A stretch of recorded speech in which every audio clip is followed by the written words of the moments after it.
Bien, pues muy buenas tardes. Estamos encantados de recibir esta tarde al presidente de la Fundación Tatiana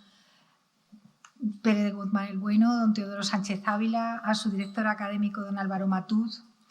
a su directora de Planificación, Leticia Lombardero, a sus directores de proyectos,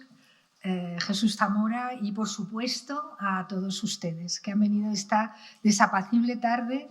a escuchar esta interesantísima mesa redonda. Estamos encantados también porque hayamos puesto el punto de mira en celebrar juntos esta celebración, que lo es, esta mesa redonda, para acordarnos y recordar el centenario de la fundadora doña Tatiana Pérez de Guzmán. Lo que significa que tanto para ellos, para la Fundación, como para nosotros, para la Academia de la Historia, y hago un paréntesis solo para justificar la ausencia de nuestra directora, de doña Carmen Iglesias, que no ha podido venir porque realmente le ha surgido un problema no importante, pero sí que le ha impedido venir, pero estaría encantada de hacerlo. Y en este sentido, pues me corresponde a mí darles la bienvenida. Como digo, estoy encantada de hacerlo, y hablaba de lo que significa que nos hayamos puesto de acuerdo la Fundación y la Academia para hacer esta celebración. Y decía que significaba que mantenemos unas bases sólidas, muy especiales, en las que el trabajo bien hecho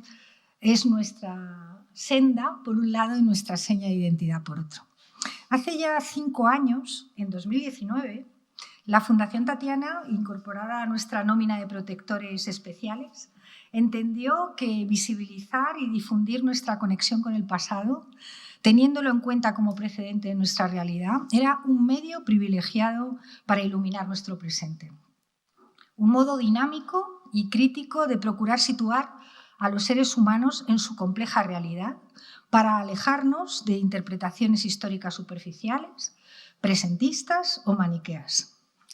Por esta razón, desde la Real Academia y con el apoyo de la Fundación, se apostó con entusiasmo por el patrocinio de una serie de ciclos de conferencias inusuales y novedosos.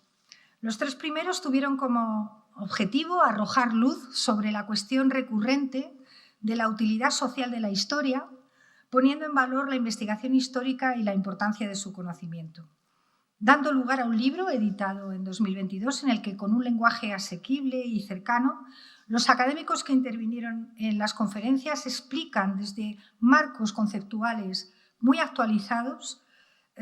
conceptos clave de nuestra realidad histórica que se han visto enriquecidos por los aportes que proporciona la investigación.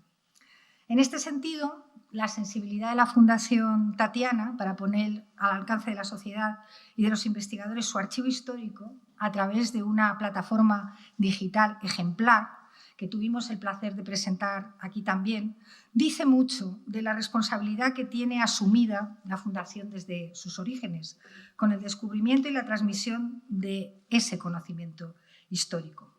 especialmente a partir de los aportes que proporciona, como digo, la investigación en los archivos, sean estos de naturaleza pública o, como en este caso, privada, pero accesible a todos mediante ese proceso, como digo, ejemplar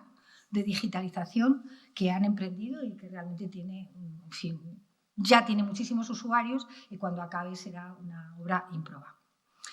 Además, para mantener el primitivo sentido de nuestra relación institucional, en la actualidad estamos llevando a cabo un conjunto de tres nuevas conferencias, un ciclo nuevo. Nos hallamos en la actualidad preparando el segundo, en el que los temas abordados en las conferencias enlazan con el concepto de compromiso cívico, que tanto identifica los proyectos de la Fundación Tatiana y que es, sin duda, una de sus señas también de identidad. Porque aunque es verdad que el compromiso cívico, tal y como utilizamos la expresión en la actualidad, enlaza con la concepción de ciudadanía que no surge hasta los Estados-nación del siglo XIX, eso no significa que en el tiempo histórico no existieran individuos y colectividades que decidieran implicarse desde sus distintos ámbitos de desempeño para marcar una diferencia positiva en la vida de los demás, dando soluciones a problemas de interés público. Es claro que en la Baja Edad Media y en la época moderna, las sociedades sacrales y confesionales marcaban este compromiso como un deber religioso, además de moral. Pero si en la actualidad las actividades de participación cívica buscan abordar problemas detectados en la sociedad, incluida la vida familiar, la economía, la educación o la salud, ese tipo de acciones ni son nuevas ni han surgido de la nada. Por eso merece la pena conocer las iniciativas de los que nos precedieron y valorar los resultados de aquellos esfuerzos con una perspectiva de larga duración, es decir, de ese tiempo largo, de ese tiempo histórico que siempre reivindicamos. Todas estas actividades, plasmadas, como digo ya, en un lustro de colaboración, no hubieran podido abordarse sin la visión y la misión fundacional de doña Tatiana Pérez de Guzmán, cuyo patrocinio recordamos hoy y a la que rendimos homenaje esta tarde del modo que sabemos hacerlo, en una mesa redonda en la que repasaremos su vida y la naturaleza de sus filantrópicas iniciativas. Muchas gracias.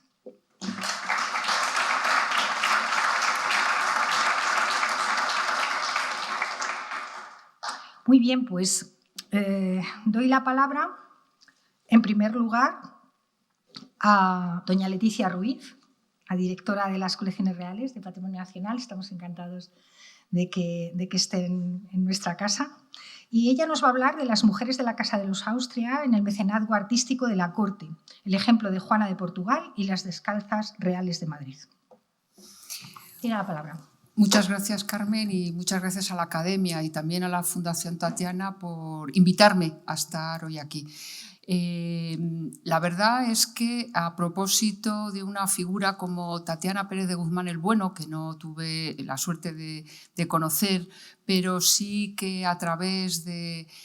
la directiva y la gente que vela por su legado y que ha ensanchado además, yo creo que con unas miras extraordinarias, pues todo el patrimonio de Tatiana Pérez de Guzmán el Bueno para devolverlo a la sociedad de una manera realmente modélica, ¿no? Pues pensando en figuras femeninas de la historia, la verdad es que se podría hacer un repaso bastante importante. Es verdad que en la agenda actual, tanto de la historia como del pensamiento, que podemos decir feminista, pero que en realidad es un pensamiento de reconocimiento y de justicia hacia muchas de estas mujeres que a lo largo de la historia han tenido un papel muy significativo, aunque siempre o casi siempre desde una discreción que también me parecía muy adecuado para pensar también en la dama que hoy celebramos. La verdad es que son muchas las mujeres en las que podíamos pensar. Yo, recuperando un libro editado en 1761 del agustino Enrique Flórez, el ya muy conocido Memorias de las Reinas Católicas, historia genealógica de la Casa Real de Castilla y de León, hay una pequeña frase que me gusta especialmente porque él se refería a cómo en otros países se había hecho ya en el siglo XVIII una valoración en torno a las mujeres que de la corona principalmente, de las coronas europeas, pero no solo, habían hecho pasos significativos para estar presentes en la historia. Y él decía que en España, dice, las tenemos encerradas entre las historias particulares de los reyes, pero una vez que las desenterremos, pues va a ser un paso trascendental para ponerlas en valor. La verdad es que uno podía pensar desde la Edad Media, con Leonor de Aquitania y con muchas otras mujeres, en torno precisamente a los monasterios reales por los que vela una institución como Patrimonio Nacional, se puede hacer una lista importante. Yo, de todas formas, he preferido ponerme cómoda, porque es una figura que conozco mucho más, como es la de Juana de Austria o de Habsburgo, Juana de Portugal, y porque además me parece que su figura fue muy decisiva en el papel que ocupa España en ese momento en el mundo, y al mismo tiempo me parece que cumplía con 4 características que creo que prácticamente todas las mujeres importantes de la corona y también una mujer como Tatiana Pérez de Guzmán el Bueno cumple. que es una sólida formación, una probada espiritualidad, que en el caso de Juana de Austria pues realmente consolidó también algunos de los principios y alguna de esa espiritualidad característica de su familia, aunque también hacia una de las vías los ebolistas de ese momento bastante significativa, un contrarresto a otras de las vías espirituales y también políticas del momento que tuvieron sus disputas en esa época. También un fuerte compromiso familiar, es decir, una idea de ser una mujer que debía de cumplir sobre todas las cosas con los designios que la propia historia asignaba a la familia y a las mujeres de la familia. Que no era un papel protagonista, pero sí era un papel fundamental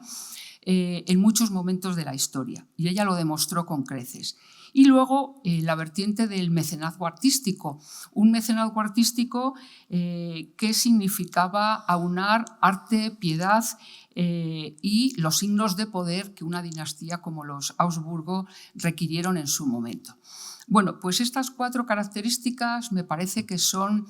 elementos fundamentales que podemos apreciar en prácticamente todas las mujeres fundamentales que va trazando la historia tanto de la monarquía como de las ilustres aristócratas o personalidades femeninas a lo largo del tiempo. Pero es que además Juana de Portugal se va a consolidar, primero va a recoger el protagonismo que sus tías, las hermanas del emperador, de Carlos V, van a tener en sus propias vidas y en los propios terrenos o ámbitos que las va a tocar protagonizar en la Europa de su tiempo. Y al mismo tiempo, recogiendo esa antorcha familiar, se va a convertir en el gran faro, en el gran modelo para sus sobrinas y para las mujeres de las siguientes dinastías. Repasando un poco su biografía, es una mujer que tiene una vida muy corta, solo 38 años. Nace en Madrid, precisamente en lo que va a ser luego su fundación principal, que son las Descalzas Reales, cuando era el palacio, un palacio,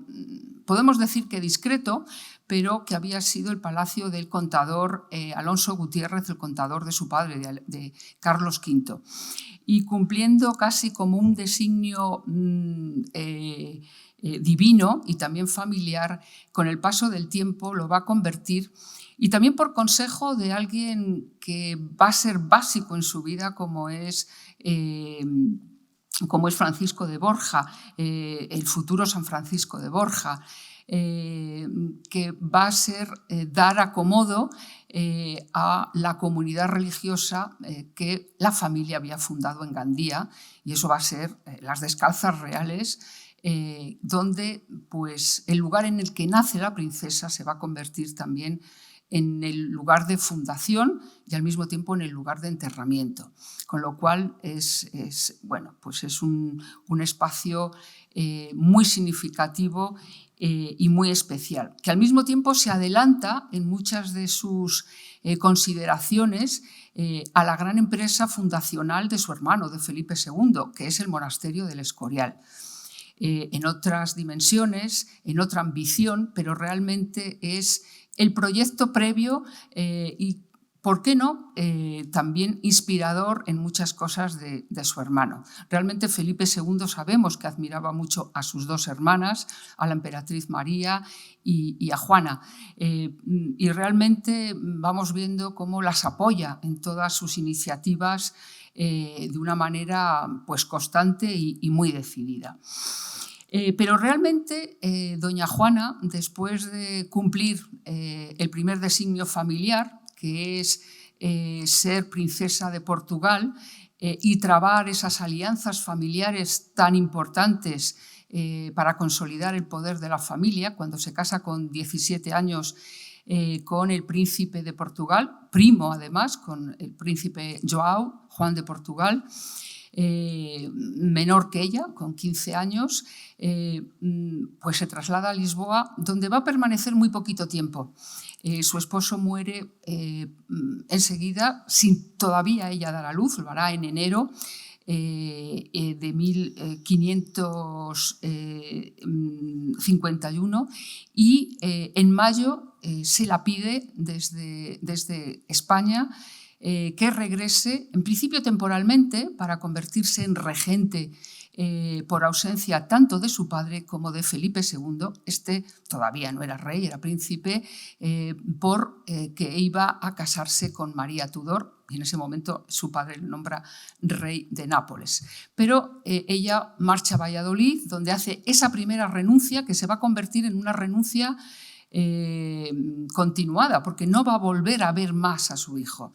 con lo cual entendemos ese sentido de familia y ese sentido de renuncia. Espiritualmente es una mujer enormemente interesante, que realmente ella lo que quiso ser, y lo fue, aunque secretamente, es jesuita. Es la única mujer que va a esa nueva orden, esa orden con ese marcado sello español en su inicio, que es la orden de los jesuitas, y después de muchas deliberaciones va a ser admitida en la orden de los jesuitas, pero como digo, secretamente. Pero poco después pues se le va a pedir, en el año 55 ingresa en la orden de los jesuitas, y en el año 57 Borja la está pidiendo que acoja a la comunidad religiosa de franciscanas recoletas que deben de huir a Gandía por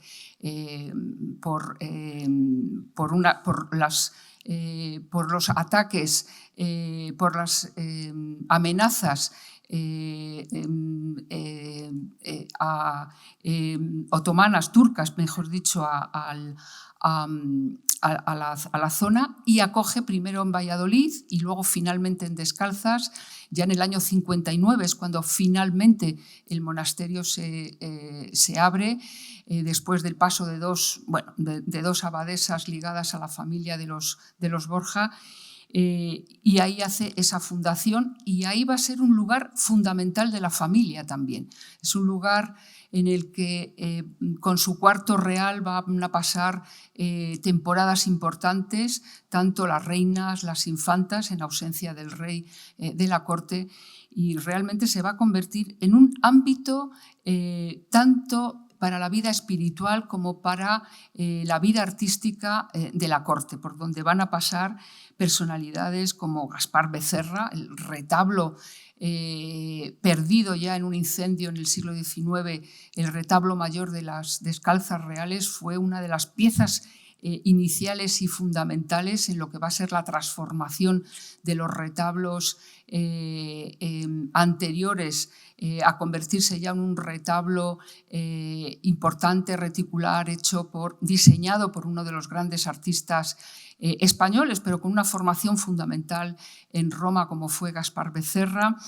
y un ámbito, el monástico, donde van a trabajar pues tanto escultores como arquitectos de la talla de Juan Bautista de Toledo, Pompeyo Leoni, para hacer la escultura orante, que va a anteceder también a las esculturas orantes de la familia en el Escorial, y va a ser con su escultura orante, la de la propia princesa en Descalzas Reales, en una capilla de Francesco Pacciotto, que es una joya total y absoluta, trabajos de Diego de Urbina, aquellos pintores que luego se van a vincular de una forma muy decisiva al gran proyecto del monasterio del Escorial. Y va a ser además las Descalzas Reales el ámbito de acogida de muchas de esas mujeres, de esa familia que van a encontrar en el monasterio una referencia para acogerse dignamente, tanto para las hijas ilegítimas como para aquellas que por distintas causas, principalmente su vocación religiosa, por supuesto, van a encontrar en el monasterio de las Descalzas Reales un ámbito fundamental de vida. Y la infanta Margarita, Sor Ana Dorotea, Catalina María d'Este, Mariana y Margarita de Austria, es decir, personajes fundamentales que van a ir enriqueciendo luego con el paso del tiempo un monasterio tan importante. Y por supuesto la propia hermana de doña Juana María de Austria, emperatriz, que al enviudar también va a encontrar en el monasterio el ámbito fundamental de vida, donde va a permanecer desde el año 88, que llega a Madrid, que regresa a Madrid, hasta el año 1603, en el que muere y es enterrada también en el monasterio de las Descalzas Reales. Bueno, no me voy a alargar más, creo que es una figura capital, una figura sobre la que se está investigando por parte de, sobre todo, grandes historiadoras, recuperando sus inventarios, estudiando y proyectando esa imagen tan potente que no es que la recupere yo ahora, sencillamente me hago altavoz de esa figura que además conocemos también a través de extraordinarios retratos. Los mejores retratistas que en ese periodo, en esos 20 años prodigiosos de la retratística de los Habsburgo en la corte de España, se van a reunir en algún momento, como son Antonio Moro, Sánchez Coello, Sofonís Banguisola, Joris van Straten o Jorge de la Rúa, y desde luego en el ámbito portugués Cristóbal de Moraes o de Morales. Y vamos a tener imágenes proyectadas de esta mujer fuerte de la dinastía a través de imágenes fundamentales y donde se la retrata en todas estas condiciones, ¿no? Como prometida del príncipe Don Juan, como princesa que hace alarde de su condición de hija del emperador, en fin, una mujer importante que nos recuerda también a esas otras mujeres importantes de la historia, a pesar de haber tenido una discreción formidable. Muchas gracias.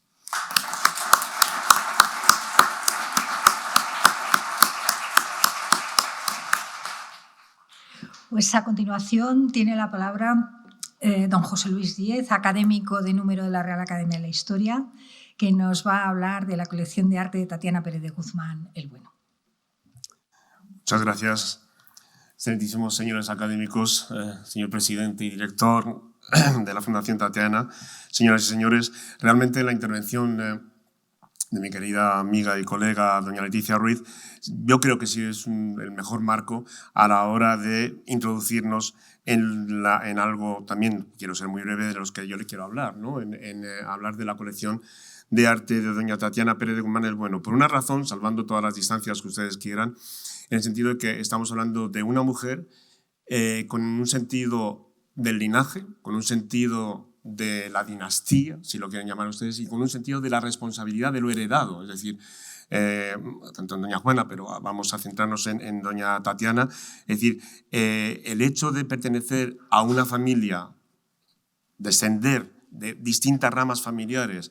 que sobre sus hombros hacen recaer la responsabilidad de unos apellidos, la responsabilidad de un patrimonio y la responsabilidad de una herencia, hacen de doña Tatiana Pérez de Guzmán el Bueno realmente un ejemplo extraordinariamente interesante de responsabilidad de lo heredado. Piensen que doña Tatiana, luego nos hablarán de ella con mucha mayor propiedad que yo, pero simplemente mencionar su nombre, Tatiana Pérez de Guzmán el Bueno y Sebacher o Sibaja en alemán, 7ª condesa de Torreallas, 11ª marquesa de Torre Esteban Ambrán y 11ª marquesa de Santa Marta, les hacen ustedes simplemente hacerse una idea de cuáles son las ramas que recaen en su persona de esa herencia de familias de la más alta nobleza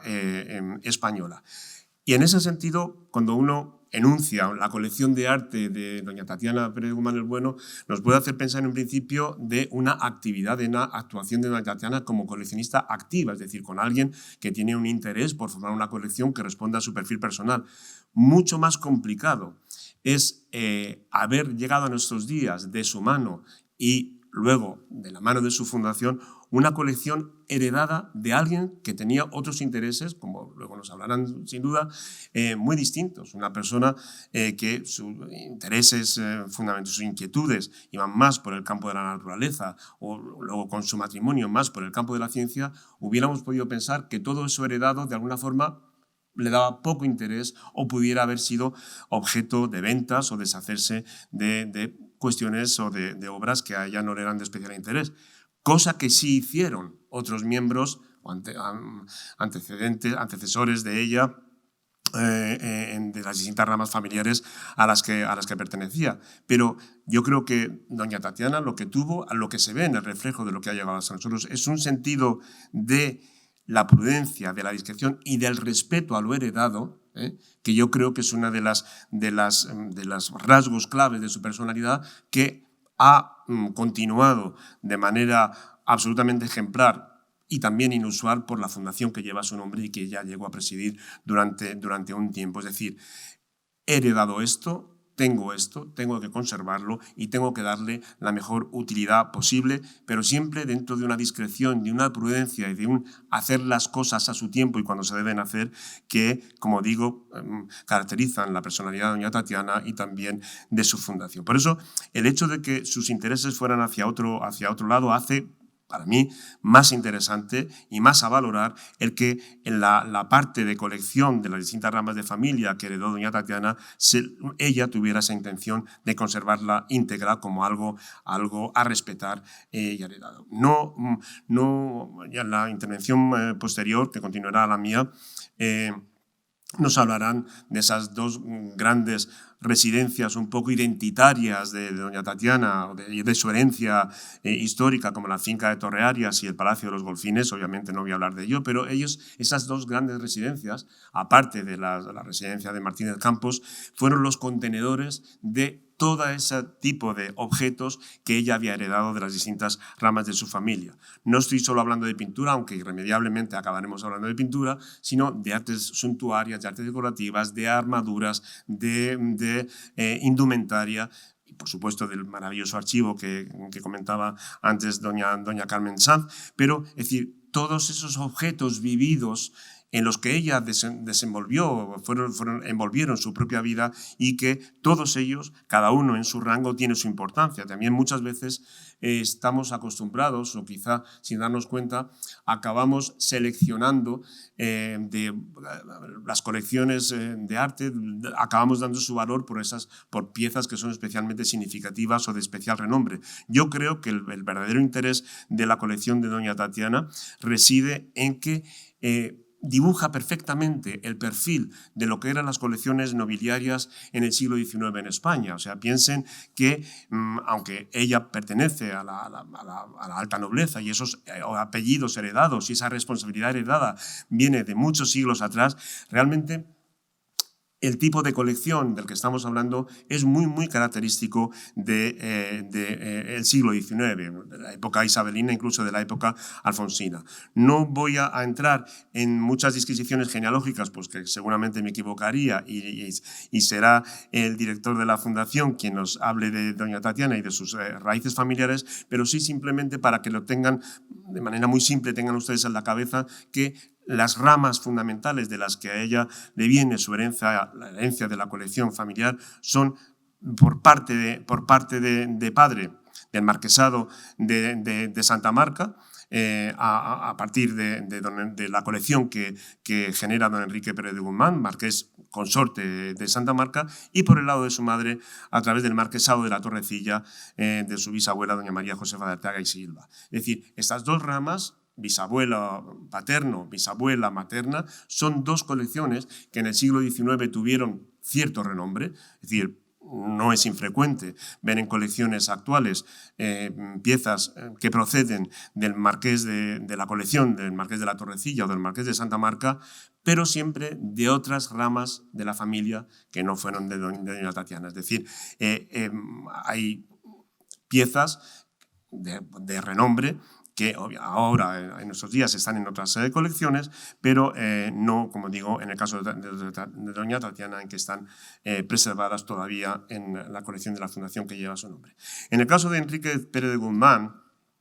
marqués consorte de Santa Marca, saben que Vicente Poleró, un estudioso de los incipientes historiadores de arte y críticos del siglo XIX, publicó un catálogo en 1875 y a lo que se ve de aquella colección, como digo, luego muy disgregada en futuras en las particiones testamentarias, pues era una colección fundamental de pinturas, muy numerosa, más de 300 piezas. Don Enrique era especialmente caro a la pintura flamenca, la pintura holandesa. Parece ser, suena un poco grandilocuente, y a lo mejor es una verdad a medias, pero que él compró la colección particular del rey de Holanda y sí que tenía algunas piezas de interés, que ahora fueron a parar a otras colecciones en las particiones testamentarias. Por el caso del marquesado de la Torrecilla, hay que pensar que doña María, la bisabuela de doña Tatiana, tuvo 4 hijos. Simplemente con una partición testamentaria de 4 hijos pueden imaginar que, además, siendo el marquesado pasando al hijo varón, pues realmente la parte que acaba heredando de doña Tatiana es muy fragmentaria, pero curiosamente será de esta rama de la familia de donde acaben en su colección pues 2 de las obras hoy más significativas, quizá baluartes de su colección. El marqués de la Torrecilla fundamentalmente era muy amante de los grabados. Tenía varios Goyas, de ellos, como digo, 2 hoy están en la colección de doña Tatiana, y alguna Sagrada Familia de Rivera que también fue a parar a otras colecciones, aunque tenían una gran biblioteca. Es decir, por tanto, Torrecilla y Santa Marca serán las 2 ramas, en cuanto a coleccionismo de arte se refiere, que acabará heredando fragmentariamente doña Tatiana. Es verdad, a lo largo del siglo XIX y del siglo XX, y eso se puede rastrear muy bien a partir de los archivos fotográficos, tanto del finales del XIX como de principios del XX, cómo van apareciendo, aparecen en principio en la colección Torrecilla o la colección Santa Marca, y cuando uno va a archivos más recientes ya se van dispersando las piezas en otras colecciones, ¿no? Realmente, como les decía, una de las características para nosotros, los historiadores de arte, más interesantes o más fascinantes de esta colección es precisamente su diversidad, y la diversidad de calidades. ¿Pero por qué? Porque el que se haya conservado todo tipo de obras, todo tipo de objetos, y conforman realmente un universo de vida vivida, que les da a cada una de las piezas un interés muy especial. En el caso de la pintura, centrándonos ya en el caso de la pintura, que quizá como colección es lo que más nos puede llamar la atención, también por el número de piezas que ha llegado a nuestros días de la colección de doña Tatiana, realmente es de ese tipo de colecciones en las que hay cosas conocidas, hay cosas estudiadas, hay cosas sabidas, pero hay muchas cosas por descubrir. Y hay muchas cosas por acabar de estudiar. Y quizá es ahí, en lo inédito, en lo recóndito, en la sorpresa de lo que uno se encuentra, donde quizá esté el mayor atractivo de esta colección hoy en día. En cuanto al tipo, a la identidad o el perfil del tipo de colección del siglo XIX, de este tipo de nobleza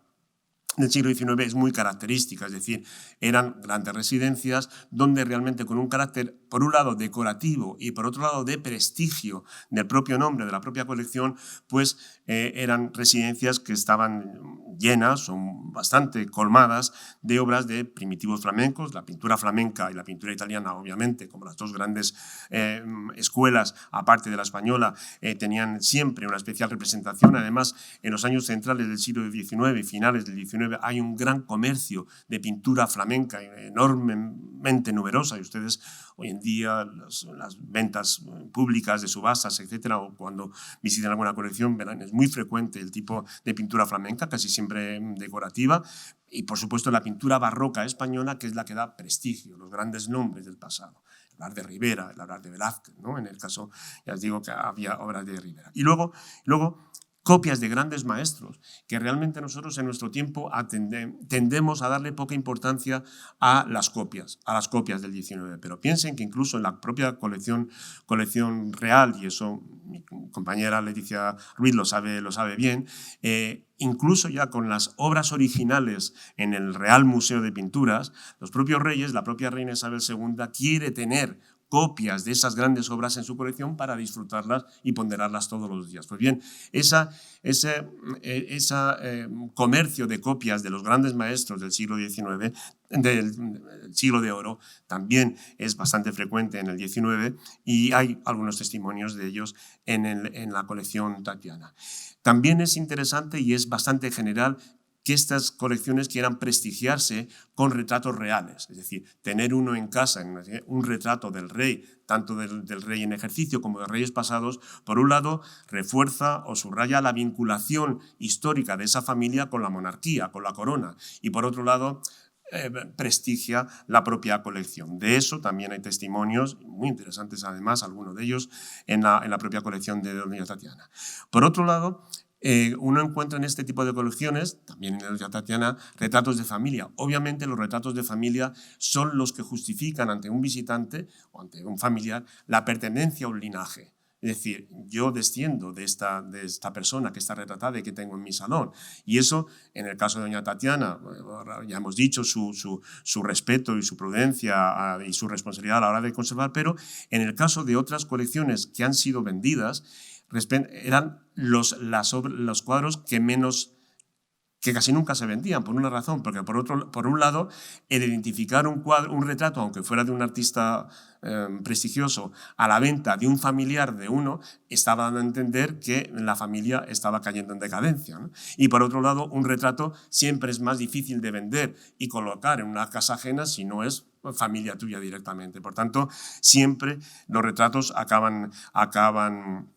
conservándose las colecciones y en el caso de los retratos fue, como ya les comentaré muy brevemente, pues la primera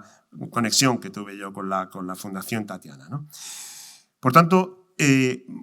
quiero subrayar también ese carácter de prudencia, de discreción y de ir haciendo las cosas paso a paso que caracterizaron a doña Tatiana y que ha seguido a pies juntillas la Fundación. Es decir, esta colección de pintura en sus distintos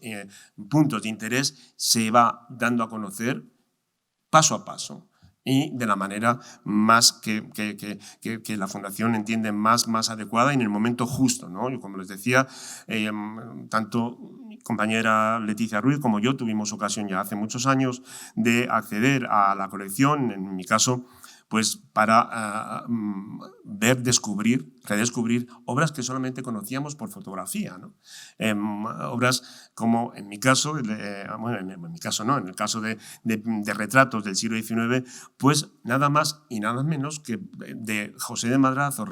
gran maestro neoclásico, pero conocido por la severidad de su estilo, el más bello retrato romántico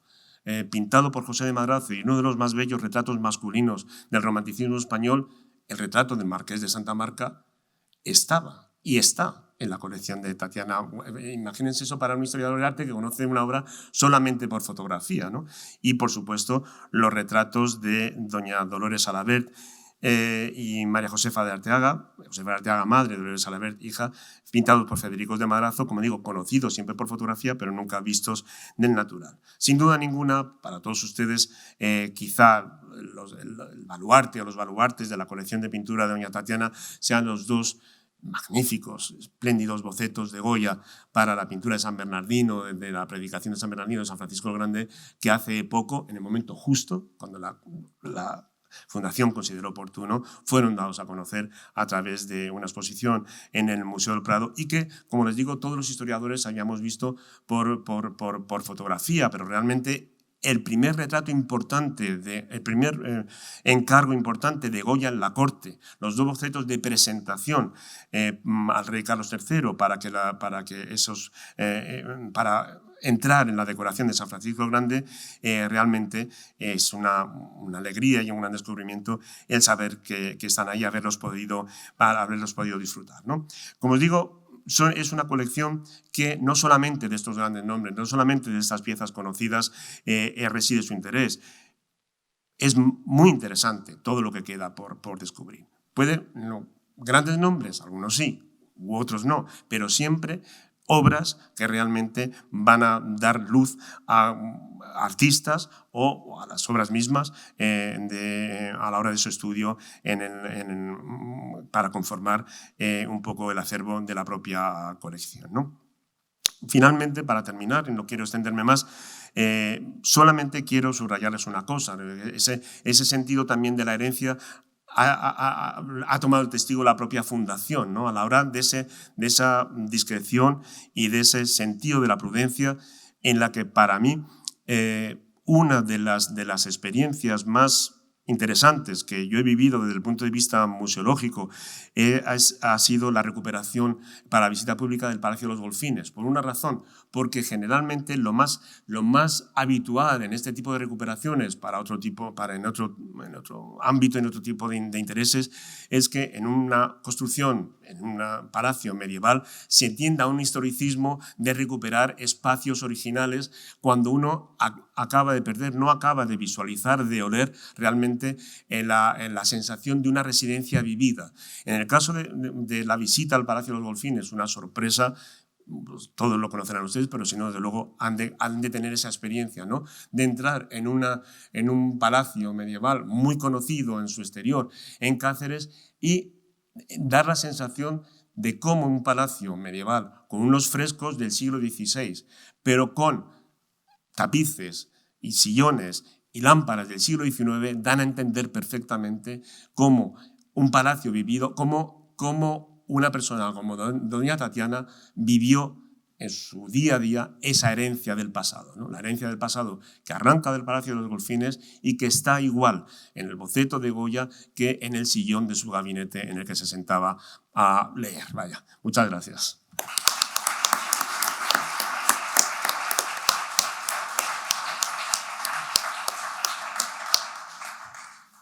Muchísimas gracias también a don José Luis Díez, y vamos a cerrar nuestra mesa redonda con don Álvaro Matuz, que va a trazar una semblanza biográfica de doña Tatiana Pérez de Guzmán. Tiene la palabra. Muchísimas gracias. Muchas gracias a la Real Academia de la Historia y a Carmen Sanz por organizar este evento. Y un saludo muy especial pues, al presidente de la Fundación y a los compañeros del Patronato de Gobierno de la Fundación que hoy nos acompañan aquí en un día muy especial para nosotros, donde además hemos tenido la gran suerte de que nos han querido acompañar dos buenos amigos que hemos ido haciendo en este trayecto, como ambos han podido referir, como es Leticia Ruiz y José Luis Díez, a los que le agradezco sinceramente no solo que estén aquí, sino además que, como siempre, han contribuido con su aportación, con su sabiduría, y a nosotros nos van descubriendo cosas nuevas. Ya lo hicieron en su momento cuando colaboramos con ellos con algunas piezas de la colección y lo siguen haciendo y esperamos que lo siguen haciendo muchos años. Como saben ustedes, yo estoy aquí un poco también no por casualidad, pero sí que estaba previsto la intervención de un joven historiador que dirigió los estudios genealógicos de doña Tatiana, tanto de la rama de los Golfines como de los Pérez de Guzmán el Bueno. Desafortunadamente, con gran pena por su parte, por no haberse perdido esta ocasión, pues no ha podido ser, y me corresponde a mí hacer un poco de portavoz de la Fundación, hacer este semblanza biográfica, basándome en buena medida en la magnífica voz que en el diccionario biográfico de la Real Academia pues, se encuentra, cuya autoría pues, es de este joven historiador, de quien le dijimos desde aquí un cordial saludo. Voy a intentar hacer esa semblanza biográfica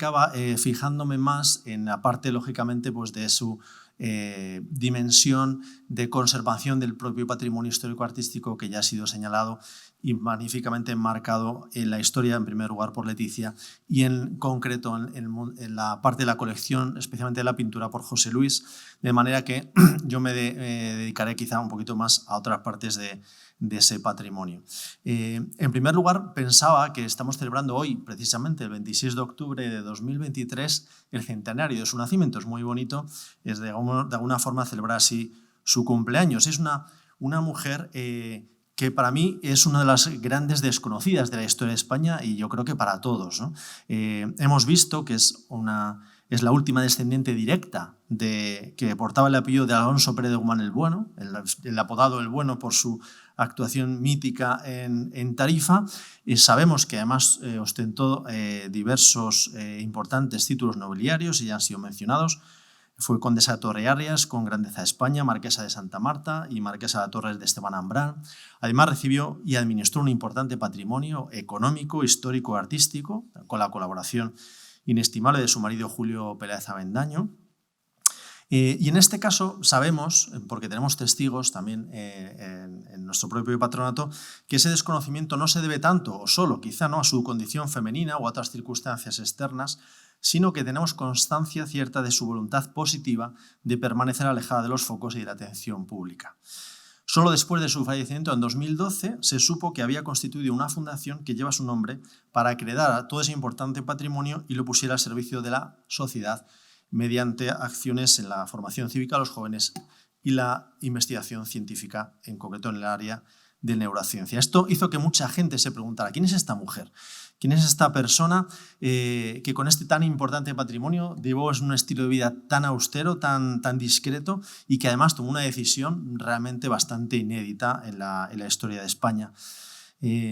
Bien, pues trataré un poco de responder a esta pregunta, porque toda persona es protagonista de su biografía, pero de alguna forma también su vida nos ayuda a entenderla. Y yo creo que repasando un poco lo que fue su vida brevemente, iremos viendo que estos rasgos tienen ese origen, ¿no? Ese origen en lo que ella experimentó, en lo que ella sufrió, en lo que ella disfrutó también de alguna manera. Con permiso aquí del señor presidente voy a tutear a doña Tatiana porque si no, ya solo en decir su apellido tantas veces podemos alargar demasiado el tiempo. Pero en fin, no es por exceso de confianza. Diríamos que Tatiana, pues sabemos que era hija de don Alonso Pérez de Guzmán el Bueno y Salaver, por entonces marqués de Santa Marta, luego ya por herencia paterna también sería conde de Torre-Arias con Grandeza de España. Y su madre fue Ana Juliana Seebacher, no sé si lo pronuncio bien, es un nombre alemán, y Müller.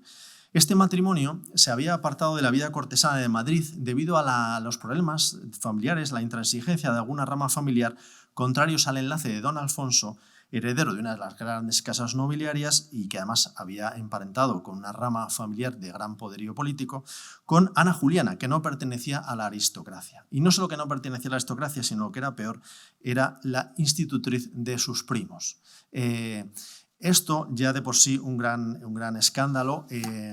Lo fue más cuando don Alfonso, que se enamoró de la institutriz doña Ana Juliana, pues tuvo un hijo con ella sin casarse. Y no solo eso, ya digo que hasta ahí bastante normal en aquella época también, sino de que decidió casarse. Eso sí que fue realmente lo novedoso y lo escandaloso para la época, que lo que obligó a la familia,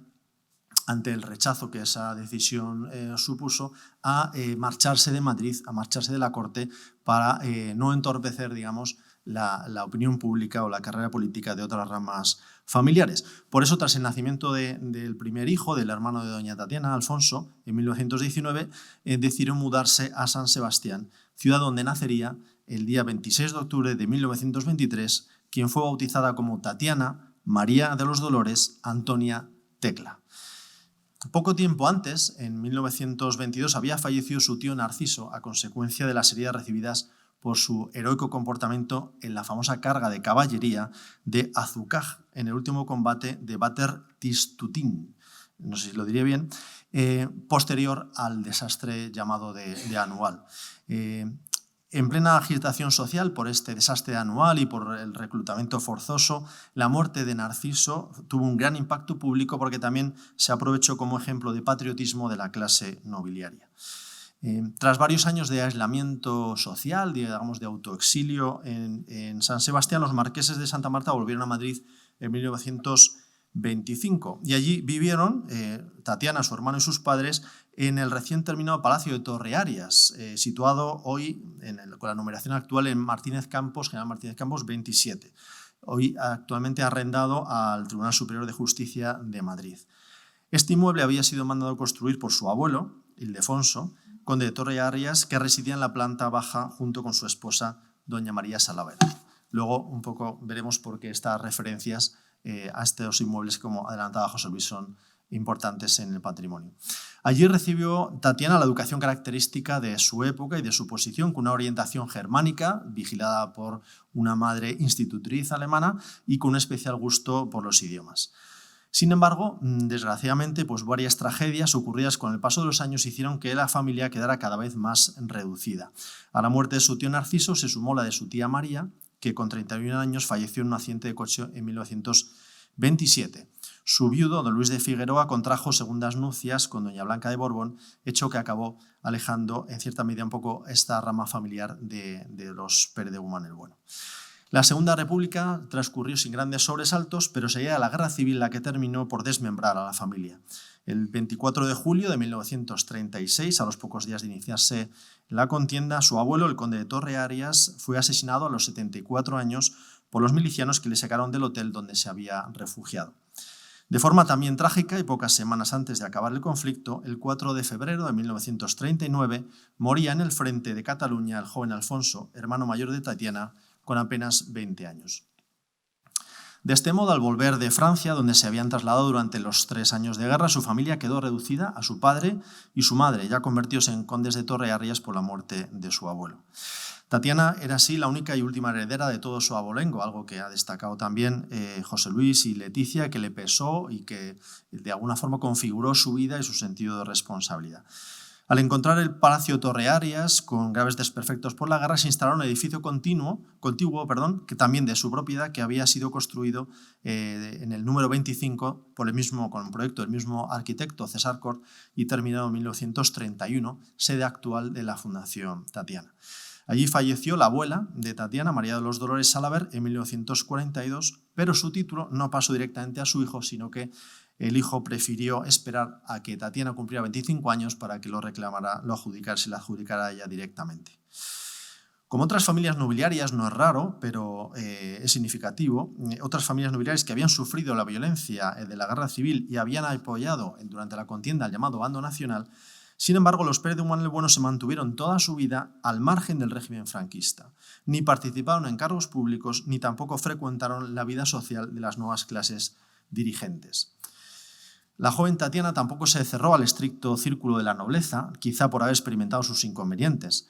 A mediados de la década de los años 40 conoció a un joven de la alta burguesía, Julio Peláez Avendaño, que por entonces daba sus primeros pasos como físico en el Consejo Superior de Investigaciones Científicas de reciente creación.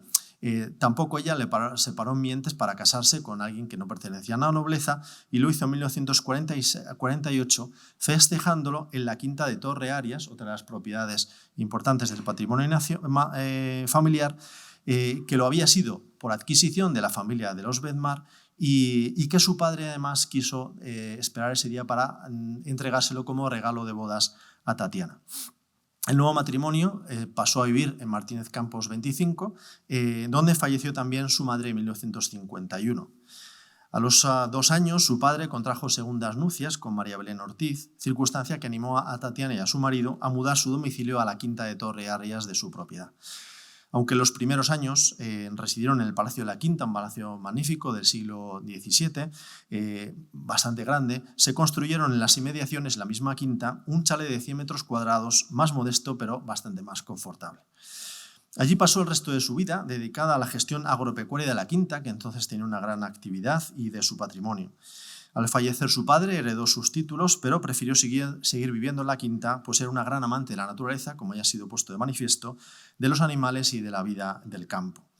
Otra de sus fincas, Los Carriles, llamada familiarmente Monteparís, situada en Las Rozas, era además uno de los lugares favoritos del matrimonio para ir a dedicarse al deporte cinegético. Hablaremos también un poco luego de esta finca muy brevemente, por eso voy citando algunos lugares importantes de su biografía. Con el paso del tiempo y su falta de descendencia, Tatiana y su marido fueron pensando en la posibilidad de constituir una fundación para que conservara su patrimonio que había recibido y ponerlo al servicio de la sociedad. Era muy consciente, como ha sido señalado aquí, de su responsabilidad de transmitirlo, no solamente de conservarlo. Un primer paso lo dio, muy significativo, en 1986, cuando con motivo de una reforma urbanística en Madrid decidió donar a la ciudad su quinta de Torre Arias, reservándose el usufructo mientras vivieran. Así se plasmó en un convenio de aquella época. Tras el fallecimiento de su marido en 2003, Tatiana quiso consignar en sus sucesivos testamentos su voluntad fundacional para que fuera su única heredera. Finalmente lo constituyó en vida y así pudo ser ella la primera presidenta, eligiendo a quien había sido su administrador desde hacía más de una década, don Teodoro Sánchez Ávila, como vicepresidente y sucesor. Tras su fallecimiento, el día 1 de octubre de 2012, uno de los primeros pasos de su fundación fue precisamente entregar la posesión de la quinta de Torre Arias al Ayuntamiento para uso y disfrute del pueblo de Madrid, como se consignaba en el acta. En esta sociedad, es un poco una reflexión que me hacía al preparar estas líneas, en esta sociedad del individualismo y de la búsqueda del propio interés, pienso que nos conviene recordar el ejemplo discreto de personas que se guiaron por el aprecio a la herencia recibida, el sentido de responsabilidad para transmitirlo a quienes nos sucederán y su amor a España.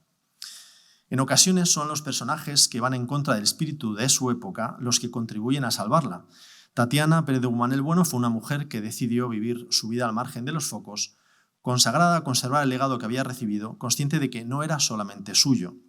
Algo que demostró durante la crisis económica terrible del año que comenzó el año 2008, cuando ante las propuestas de algunos banqueros de trasladar su patrimonio financiero fuera de España,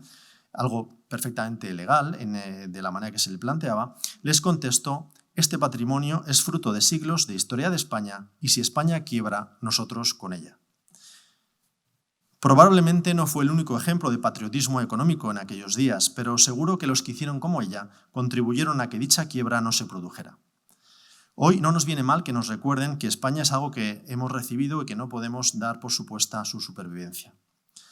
Amante de la naturaleza y a contracorriente de la cultura del pelotazo de su época, recordarán algunos en aquellos años, también se opuso a las presiones del mercado durante la burbuja inmobiliaria, solicitando para su querida finca, antes mencionada de Monteparís, la máxima protección ambiental, a sabiendas de que la desvalorizaba mercantilmente.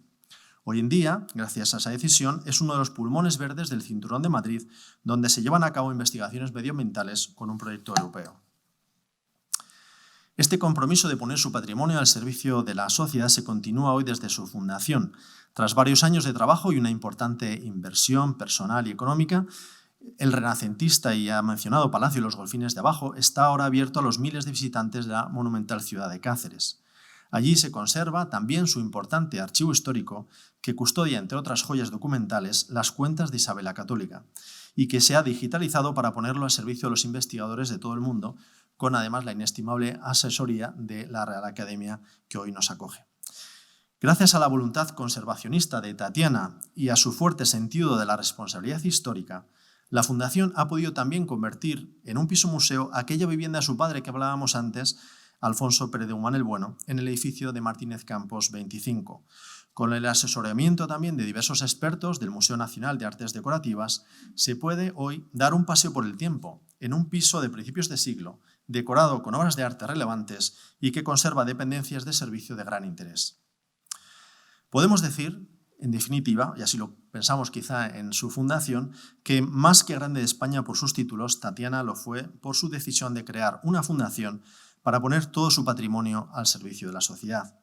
Quizá por eso Tatiana Pérez de Guzmán el Bueno no quiso ligar su fundación a la nobleza de sangre, sino que decidió consagrarla a la aristocracia vital, podríamos decir, para que muchos descubran que puedan fundar su vida con el patrimonio más importante que son ellos mismos, que somos nosotros mismos. Por eso, la Fundación Tatiana tiene como misión crear impactos trascendentes en la vida de las personas, porque toda vida que aspire a lo mejor de sí misma puede ser calificada de aristocrática si descubre esa capacidad y la emplea para trascenderse como individuos. Se trataría para la Fundación de mantener este legado de doña Tatiana proponiendo una aristocracia vital que conecta con la reivindicación que hace el autor holandés Rob Reimen de la nobleza de espíritu, citando al poeta Dante: donde quiera que hay virtud, existe nobleza, mas no a la inversa. Esta aristocracia es una llamada personal hacia lo mejor de uno mismo que solo puede ser alcanzado con los demás. Vivir la propia vida como una donación a los demás, sobre la que otros pueden construir, es la enseñanza de la decisión de Tatiana. La decisión es la decisión de aceptar la propia responsabilidad sobre una realidad que no se enmascara solamente con las palabras, y respecto a una historia que no se confunde con la memoria subjetiva. Es descubrir que la innovación puede ser la permanencia y el progreso a veces puede suponer la resistencia a algunos cambios. Su propuesta, aparentemente anacrónica, resulta de paradójica actualidad para cientos de jóvenes neurocientíficos, emprendedores y líderes cívicos que a través de su fundación hoy continúan esa onda expansiva de la decisión de una mujer española discreta que eligió hacer historia en lugar de pasar a la historia. Muchas gracias.